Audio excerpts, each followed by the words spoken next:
Quickly एक question शामिल कर लेते हैं, कनाडा आप क्या जानना चाहते हैं?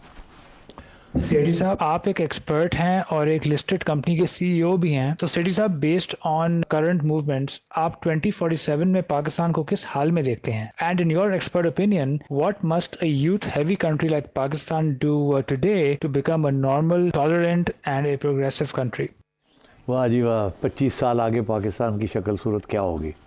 पाजी मेरी गल सुनो, यहाँ ये नहीं पता कि 25 दिन के बाद क्या होगा।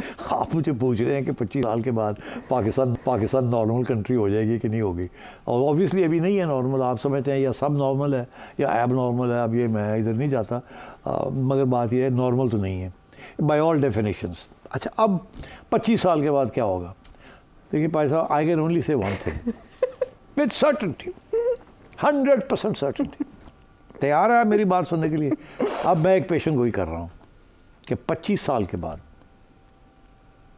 मैं नहीं होऊंगा ये।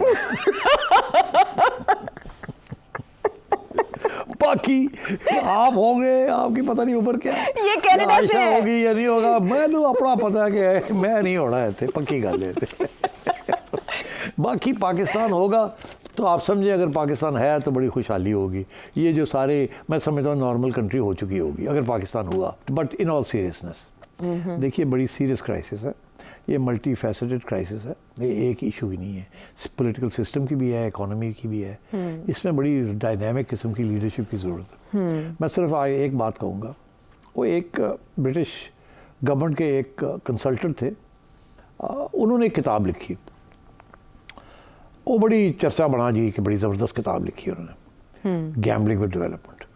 अब वो क्या गैम्बल है गैम्बलिंग विद डेवलपमेंट? उन्होंने, और उनको फिर अब शहबाज शरीफ साहब ने कहा दावत दी, आ जाओ थे आगे सानू दसो असी की करिए। वो आ गए, वो आगे यहाँ लेक्चर शेक्चर देते रहे हैं बड़ा। तो पता क्या चला, वो कहते क्या है? वो कहते हैं कि डेवलपमेंट आजकल के हाल, post colonial countries like Pakistan, यहाँ जो एलिट्स हैं, एलीट बार्गेन जो है ना, जिसकी बेसिस के ऊपर मुल्क चलता है या सिस्टम चलते हैं, वो कह रहा है कि जी आपके यहाँ जो एलीट बार्गेन है वो बढ़ गई है, एलीट्स खा गई सारा कुछ।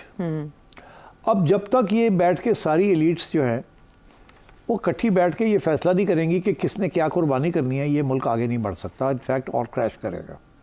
कुर्बानी का वक्त आ गया है। गरीब से और आप ना तवक्को करें कि वो कुर्बानी दे सकते हैं, वो अब फारग हो चुके हैं बेचारे, और नहीं वो उनके आप खून चूस सकते। और वो जो एलीट्स हैं उनको उसने आइडेंटिफाई किया है।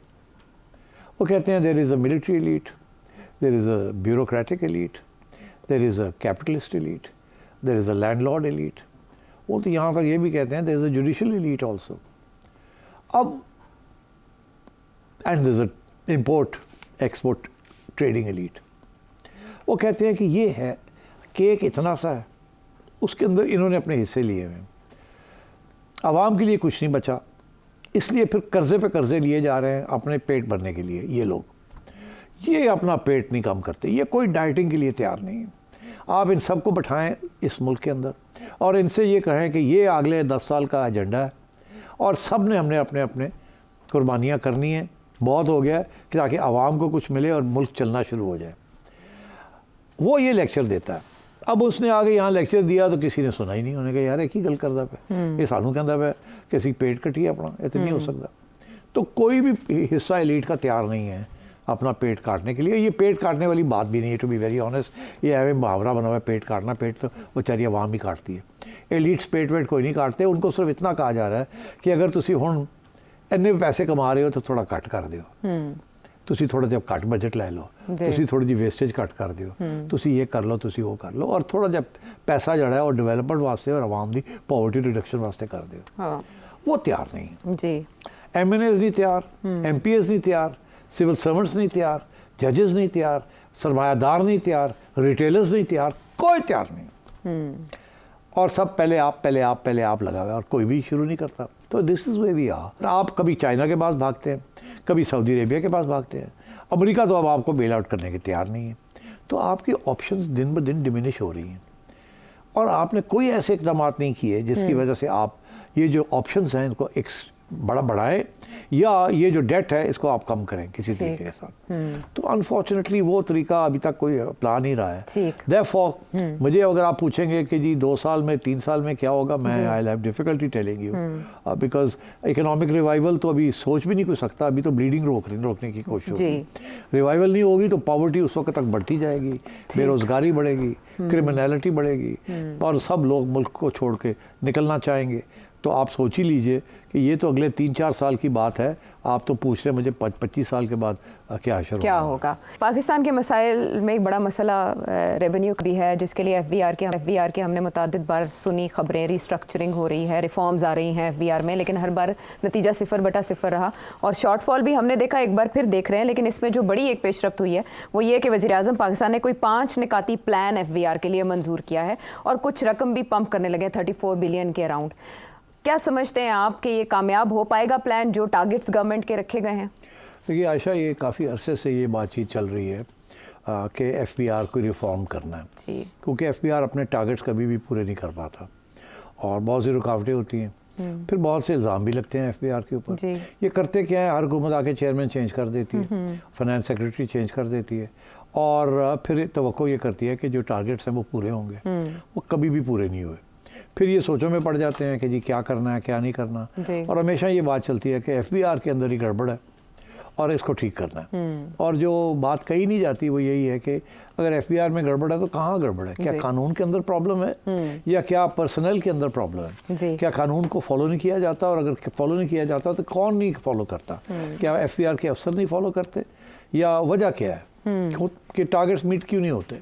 अच्छा, तो ये बात काफ़ी अरसे से चल रही है। इससे तजवीज़ें भी बड़ी आई हैं। फॉर एग्ज़ाम्पल 90 की दिहाई में इंपोर्ट, आपकी बहुत सी रेवेन्यू जो है वो इंपोर्ट स्टेज पे कलेक्ट की जाती है, जैसे हम इनडायरेक्ट टैक्स कहते हैं, और इसीलिए इंपोर्ट्स को ये खुली छुट्टी देते हैं कि जितनी इंपोर्ट हो करने दें, क्योंकि उसके ऊपर इंपोर्ट ड्यूटीज़ और विदहोल्डिंग टैक्सेस और सब कुछ होता है उसी स्टेज पे। तो वो एक पक्की सोर्स होती है टैक्स कलेक्ट करने की। अच्छा, अब वहाँ गड़बड़ होती है, वहाँ अंडर इन्वॉइसिंग हो जाती है। एक चीज़ है वो 100 रुपये की है, ये कहते हैं इंपोर्टर कहता है 50 की है, 50 के ऊपर 10% टैक्स लग जाता है 5 रुपये का। अगर वो 100 रुपये की हो तो उसके ऊपर 10 रुपये का टैक्स बनता है। तो ये मिली भगत होती है एक लेवल तक कि जो इंपोर्टर है वो अपनी वैल्यू इंपोर्ट की कम दिखाता है और जो टैक्स देता है वो कम देता है। अच्छा। और ये जाहिर है कि ये कस्टम ऑफिशियल के इजाज़त के बगैर ये नहीं हो सकता। अगर या तो वो पकड़ लें उनको, मगर उनके पास इतने वसाइल ही नहीं होते कि उनको पता हो कि एक्चुअली इस चीज़ की कीमत कितनी है, ये कितने की चली और कहाँ पहुँची। तो इन अ सेंस रिसोर्सेज भी नहीं होती और शायद मेरा ख्याल है कि वो कुछ लूप होल्स खुद छोड़ना चाहते हैं। तो ये डिपेंड करता है ऑन वेरियस ऑफिशल्स कि उनका रवैया क्या है और क्या नहीं है, और इम्पोर्टर के ऊपर भी। तो इस वक्त 90 की दिहाई के अंदर मोहतरमा बेनज़ीर भुट्टो साहिबा की गवर्नमेंट आई, तो उन्होंने कहा कि यार ये जो गैप है ना इंपोर्ट स्टेज पे ये ड्यूटीज़ के ऊपर, इसको प्लग किया जाए। अच्छा। कि जो अंडर इन्वॉइसिंग हो रही है ना, इसको रोका जाए। अगर इन्वॉइसिंग सही होगी, अच्छा, पकड़ी जाएगी, तो फिर सही टैक्स कलेक्ट होगा। जो हमने ड्यूटीज़ परसेंटेजेस लगाए हैं वही लगेंगे फिर। अच्छा। तो उन्होंने फिर क्या किया कि 2 स्विस कंपनी थी स्विट्ज़रलैंड की, कोटेक्ना, एक का नाम था कोटेक्ना, दूसरी का नाम था SGS। अच्छा। तो उन दोनों को हायर किया और उन्होंने कहा कि सब इंपोर्ट्स जो होंगी, अब आप बैठेंगे कराची में, आपको ठेका आउटसोर्स कर देते हैं, आप सारी इन्वॉइसेस देखेंगे क्योंकि आप इंटरनेशनल कंपनी हैं, आपको पता है कि आयशा ने ये जो अंगूठी पहनी हुई है ये इसकी क्या कीमत है, और सिटी ने जो घड़ी पहनी हुई है इसकी क्या कीमत है। ठीक है, ये तो नहीं है कि हमने ली है बड़ी महंगी और दिखाई है बड़ी सस्ती ताकि ज़्यादा ड्यूटी ना देनी पड़े, और कुछ खिला पिला के माल निकलवा लिए।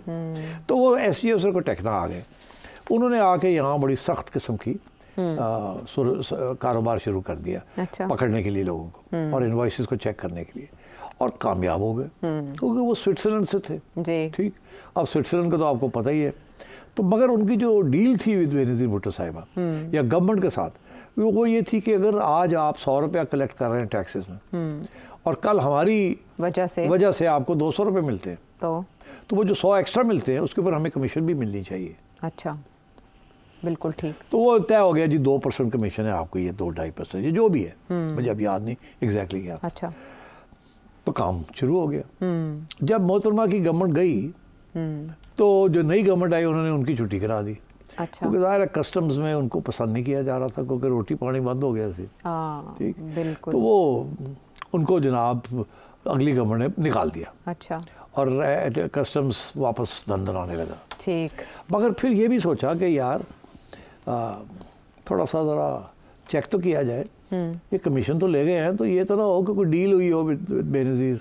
हाँ, वो रेफरेंसेस भी जरदारी साहब पे तो बने फिर रहे। रेफरेंसेस बन गए और स्विट्ज़रलैंड के अंदर केस भी खुल गया जी। कि SGS और कोटेक्ना ने ब्राइब दी है to the people's party. Okay. और वो काफ़ी अरसा केस मोहतरमा और आसिफ जरदारी साहब के ऊपर चलता रहा। जी। बाद में टेक्निकल पॉइंट्स के ऊपर काफ़ी अरसे के बाद उसको ख़त्म कर दिया गया। 2015 में कि जी उसका रियल रिकॉर्ड अवेलेबल नहीं है। बहुत कुछ हुआ और कुछ रिकॉर्ड था जो कि जिनीवा में था और वहाँ से गायब हो गया, हमारे हाई कमीशन में था, वहाँ से गायब हो गया। ऐसे ही होता है, धूल तो हो वो जाता है केस वक्त फिर के आगे साथ। बढ़ नहीं सका। जी। मगर ये हमें याद है कि SES कोटेक्ट हुए और उसमें और भी कुछ किकबैक्स भी थी। ठीक। मगर मैं किकबैक्स की तरफ नहीं जाता, बिकॉज उसकी अहमियत इस आर्गूमेंट के लिए ज़रूरी नहीं है। ठीक, ठीक। आर्गूमेंट ये है कि रेवेन्यूज़ बड़ी थी और अंडर इन्वॉइसिंग कम हुई थी। ओके। मगर ये कि जब वो फारग हुए तो वो सारा सिस्टम ही ख़त्म कर दिया। ठीक।